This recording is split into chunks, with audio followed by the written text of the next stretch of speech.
લોકગાથા અનુસાર આ પરંપરાની શરૂઆત આશરે 700 થી 760 વર્ષ પહેલા થઈ હોવાનું કહેવાય છે. રાજસ્થાન રાજ્યના પેપળુ નામના ગામમાં એક દીકરી રહેતી હતી. તે દીકરીના પોતાને કોઈ ભાઈ નહોતા. તે સમયના મુદેઠા ગામના એક રાઠોડ યુવાને તેને બહેન સ્વીકારી હતી. ભાઈબીજના દિવસે તે પેપળુ ગામે જઈને તિલક કરાવતો અને તેને ભેટ આપતો. એક વર્ષ તે દીકરીએ પોતાના આ ભાઈને કહ્યું કે, ભાઈ, તમે મારી સુરક્ષા માટે હંમેશા તૈયાર રહો, એ માટે કોઈ નિશાની આપો. તે સમયે ભાઈએ વચન આપ્યું કે તે દર વર્ષે ભાઈબીજના દિવસે ગામમાં ઘોડાદોડ રાખશે, જે દોડ બહાદુરી, સ્નેહ અને રક્ષણનું પ્રતીક બનશે. એ દિવસથી આ પરંપરા શરૂ થઈ અને આજ સુધી અખંડ ચાલી રહી છે. આ દોડ માત્ર ઘોડાની દોડ નથી.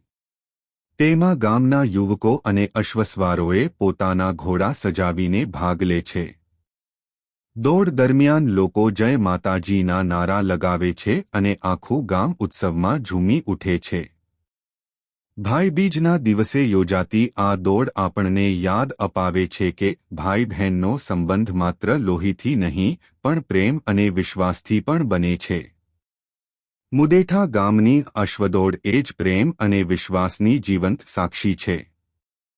આજે પણ ભાઈબીજના દિવસે મુદેઠા ગામમાં હજારો લોકો એકત્ર થાય છે.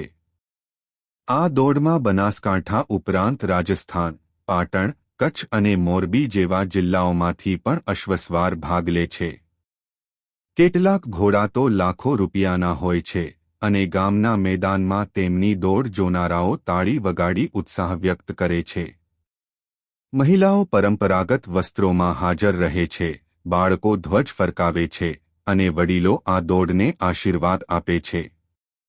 આ રીતે ભાઈબીજનો આ તહેવાર ગામમાં ઉત્સવના રૂપમાં ઉજવાય છે. મુદેઠા ગામ, તાલુકો ડીસા, જિલ્લો બનાસકાંઠા માં ભાઈબીજના દિવસે સદીઓથી ચાલતી આવતી એક અનોખી પરંપરા ઉજવાય છે, અશ્વદોડ.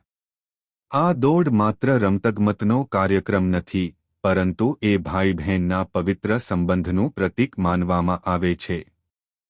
લોકગાથા મુજબ પ્રાચીન સમયમાં મુદેઠાના રાઠોડ પરિવારનો એક યુવક રાજસ્થાનના પેપળુ ગામની એક દીકરીને બહેન તરીકે સ્વીકારતો હતો.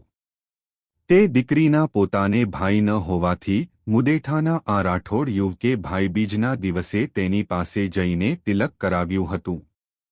તે પછી તેણે બહેનના સ્નેહ અને રક્ષા માટે અશ્વદોડનું આયોજન કર્યું હતું, જે સમય જતાં આખા ગામની પરંપરા બની ગઈ.